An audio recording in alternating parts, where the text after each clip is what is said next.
Hey,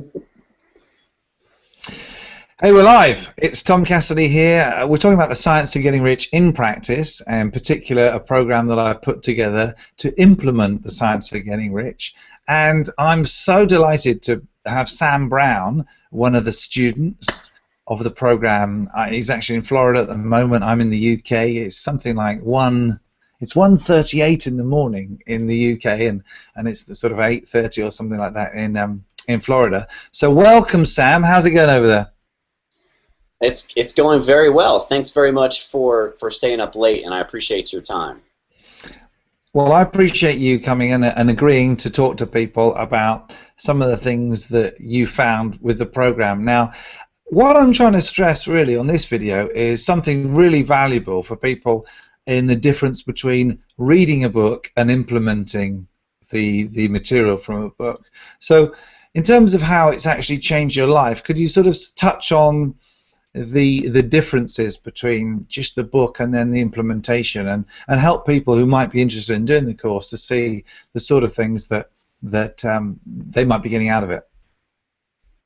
Yeah, absolutely, and it really is my pleasure to speak on this particular subject, and particularly this book, because you know, personally, my background, I've been in the personal development realm for over a decade, really just consuming all of the different books and CDs and everything I could really get my hands on. And The Science of Getting Rich is a book that I found it last and literally has had the biggest impact on my life. And we'll get to that in a second. But you know, personally, I discovered The Science of Getting Rich early 2012, and I instantly fell in love with it. It's one of those books that I'm reading it line by line, and I'm just like, yeah, I just knew that this was big truth that I was reading.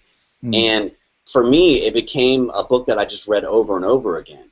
And so by the time I discovered your course, which was in June-ish of 2013, so a little over a year ago, I had read the book several hundred times. So, and it's so strange too, because for me, coming from personal development, not ever having found that book, it was just like, man, this is great stuff. Why is nobody out there talking about this? Yeah. And I'm got a technical background, and so I had been taking a Udemy course on iOS development, and just happened to see this this British guy who had a course on Science of Getting Rich, and I was like, oh, done. Like I don't care how much it is. I'm paying for that. This book's great. And I would love to be able to take away some extra jewels from the book, because it had been such a big part of my life up to that point. And so when I took the course, it took me a while to get used to Tom's style. No, I'm just kidding.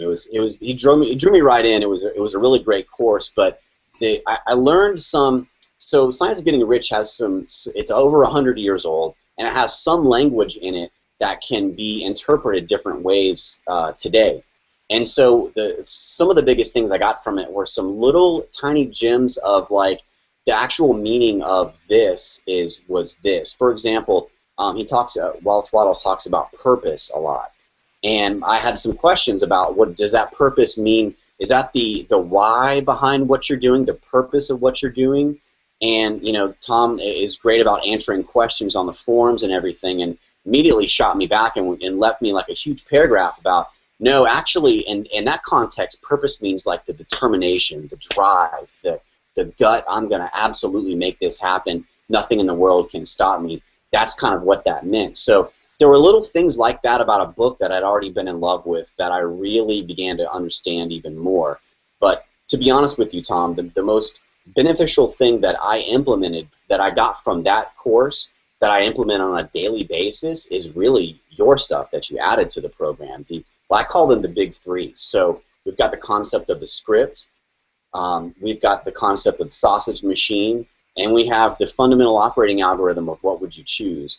And those three, the big three, gave me the avenue to raise my awareness to a point that I had never achieved before. And when you get above all the clouds and you can see everything really crystal clear, it makes it a lot more easy to implement the things. So from my perspective, just having those big three were literally the linchpin in my personal development evolution, to where here we are a year later. It's end of July 2014, so In just over a year, I've seen my ability to manifest some of the larger visions for my life just explode into reality. And I really believe it's because I had all the information right there under the surface, but I wasn't able to access enough of my intuition and awareness to really put them into action. Actually, I probably was, but I probably just didn't believe I could. And so having that awareness raised by the big three allowed me to really unlock my potential that was already within me. And so that's a debt that I'll never be able to repay, just because it really it's going to be a turning point, a seminal turning point in my personal growth. So then to top it off, the course is great. You and Angela do a really awesome job at the shining light on some of the aspects of the book which may seem a little bit esoteric, but when you start analyzing them, they're it's an amazing philosophy that if you incorporate it into your life, not only are you going to allow wealth to come in your life, but also the full definition of wealth, which is just happiness, health, abundance, everything. And so it's kind of a big deal in my life. That's incredible, Sam. So thanks very much for that. I mean, and if I've seen further than other people, it's only because I'm standing on the shoulders of giants, as Newton once said.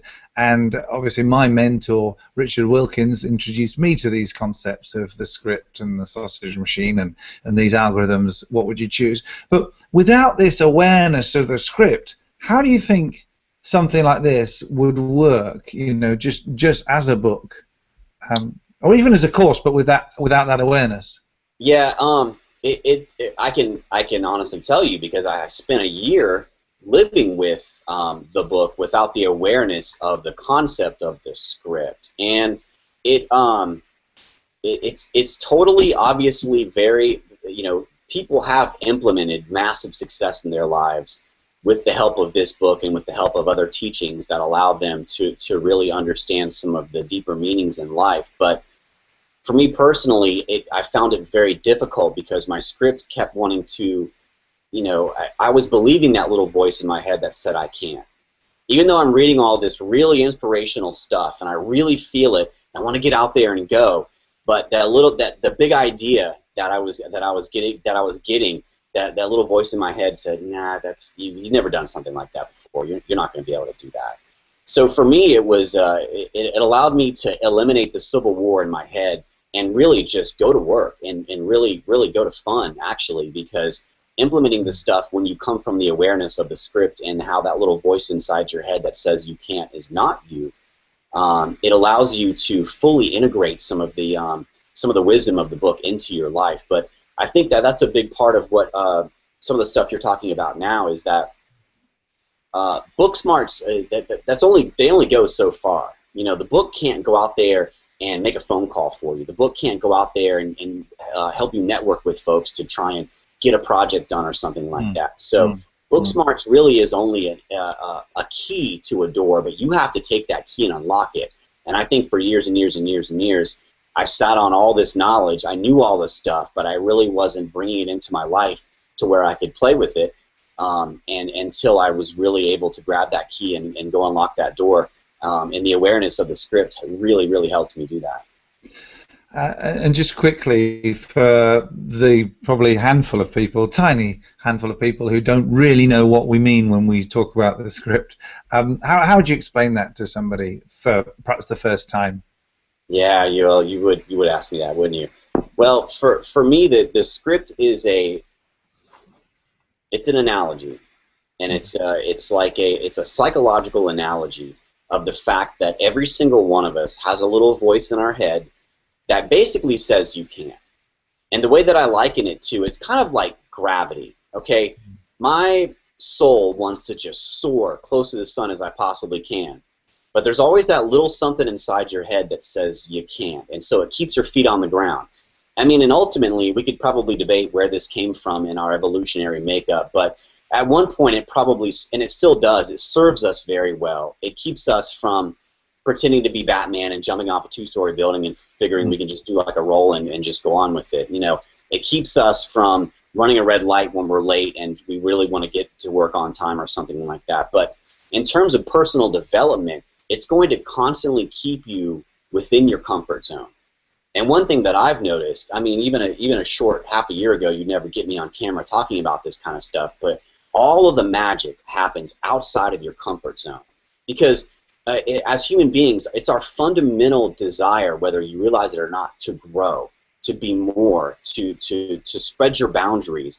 And unless you're pushing outside of your comfort zone, you're never, ever going to get out of those boundaries. And that's why I think a lot of people kind of stay comfortable. They stay easy, and they stay comfortable, and they don't really push those boundaries because there's a little something inside their head that says you can't do that. And so the way that a good friend of mine describes a script is it's basically anything you would not choose, whatever makes you feel bad, and basically whatever, I forget the third one, but basically anything possibly negative that you're thinking, it's the script. It's not you. And one of the most powerful things this tool does for me is it emotionally disassociates that part of me that says I can't from me. So before, let's say I wanted to lose 10 pounds, and I've spent 30 days just hardcore going, and then I miss a couple days because I've got a sick kid or I've got something going on or something like that. Yeah. Well,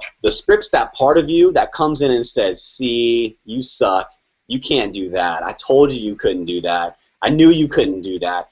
And if you don't realize that that's not you, then you sit down and get out the chair and break out the popcorn and you just watch that movie over and over again. And you indulge in that negative feeling of like, yeah, damn it, I know I can't do that. I've got to do better. I've got to do better. But the second I notice it and I say, wait a minute, that's just my script. That's not me. Boom, I instantly disassociate with the civil war of having to like cage match wrestle this part of me. It's like Superman 2, okay? There's like bad Superman and good Superman. And they got to like fight it out to see who's going to be the real Superman. And bad Superman is everything that good Superman isn't. He's a jerk.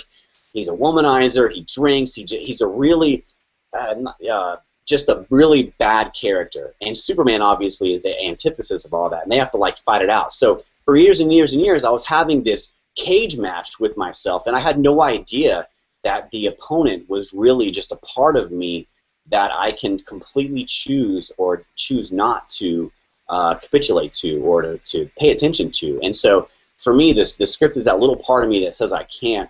And it's, you know, the goal is not to eliminate the script. It's impossible. The day your script stops talking to you is the day you become room temperature. Yeah. Because we're in the human form, and we have this, we have these internal governors that try to keep us, and it's almost like friction. Okay, anytime you move any object in the material world, there's an equal and opposite reaction. So you slide a desk across the floor, friction tries to hold that desk where it is, and so I almost kind of think of the script as kind of metaphysical friction. You know, for me to grow, it can't just happen. There has to be some transfer of energy somehow. So I'm getting a little bit off kilter here, but if I need to, if I need to overcome a little bit of negativity and just maintain my belief that I absolutely can achieve this, you know, maybe that's just a little bit of the metaphysical friction that allows me to transfer that energy into a higher level. So for me to really be able to identify the script and not have to get rid of it, just be like, oh, I see you there, buddy. For me now, the script's almost like a little child that does something wrong. They don't really know they shouldn't be doing that, so you just kind of give them a smack on the bottom and send them on their way. Yeah. So that's what the script is to me. But for those of you that are watching, what are the three kind of things that constitute the script in your mind? For me, I think you nailed it. Really, it's just stuff that that isn't helpful. It doesn't make you feel good. And basically, you would never choose it. If you were deciding what to think or feel or be, it wouldn't be that. It would almost be the opposite of that. And so, and again, my mentor, Richard Wilkins, says that the thing that makes it work so well is that you don't have to worry about all these millions of things like your anxiety or your finances or your health or whatever. It's just like, well, hang on a sec. If you ask yourself this one question, well, what would I choose to think about, you know, whether I can do stuff or not, about whether the relationship is going to go well or not? What would I choose? And what would I choose is me. And what I wouldn't choose, which isn't helpful, which doesn't make me feel good, and it isn't basically anything that I would choose, is obviously just coming from the script. So it's like, I mean, you said it. It's stuff that it's that little voice of doubt, that little voice of uncertainty, that little voice of trying to talk you out of it. And the thing is, you said, Sam, so brilliantly, is that noticing is all you need to do. As soon as you start making out that it's a bad thing to have it, as soon as you start making out that, oh, I wish I wasn't in my script, I wish I didn't have all this doubt, what you've done is, that's the script as well, because that's created the pressure that, you know, oh, well, I know I should be more positive, but I'm not being. I know I should be optimistic, but I'm not being. Well, actually, it's only the script that is saying that you should be anything at all. And that's kind of that awareness that's, for me, that's the thing that makes all the difference to absolutely everything. I just noticed, hang on a sec, well, is it helpful? Does it make me feel good? Right, so would I choose it? And those three questions, that's I mean, that's for me. Again, people have different ways of doing it, but yeah, really good stuff. And I'm glad you brought up that one point, because that was the one that I was searching for, was is it helpful? And that is such a huge area of permission, because you could come down to a decision in life where it may seem very black and white to you, as some people would say, well, you can't just deny stuff that's out there, because it is out there. Well, would it be helpful to not pay attention to the news that makes you feel like crap every time you turn on the channel? Would that be helpful? Well, yeah, I suppose that would be helpful. Well, then, boom, there you go. And so it sets the game up so you're the house, and you should always win. And so I think that's one of the really big takeaways from me. And the awareness definitely is the key, because with the awareness comes the ability to steer your vessel in a direction that you really want to go. And what I've found, that with the knowledge of the big three, the biggest thing it's done for me is help me get out of my way. Yeah. Because I've spent years and years and years being in my own way, whether it's not believing that I can achieve what I want to achieve, or thinking smaller just because you don't want to go, you don't want to ask for too much. But when you start getting out of your own way, you start living really from your true center. And I think that's something that a lot of people go their entire lives without ever experiencing. So if just a few people can pick up a couple gems like that, of being able to implement these things into their lives on a daily basis. It's not about, okay, well, one day I'm going to be like Tom Cassidy. This guy's badass, mental guru, you know, all this stuff. It's about achieving it right today. And so that's one of the biggest things, and one of the barometers that I use for an implementation tool. I don't want to have to, you know, like the violin, I don't want to be a Stradivarius 50 years from now when I'm really good. I want to be able to bang it out right today and use it in my life. So these are those things that you can take away from watching this conversation right here. And if you'd like more information, you can always go to the Udemy course. Tom has another Udemy course called Everyday Mind Mastery, which goes into this stuff as well. So the information is there, but again, the information is only so good as you put it into practice. Sam, that's incredible stuff. Thanks so much. Appreciate your time tonight, and what I appreciate most is you clearing it up for people and just saying very personally how something that I've done has really helped you. And so hopefully with these ideas we've helped a bunch of people. So thanks for that, and keep doing what you're doing. You too, mate.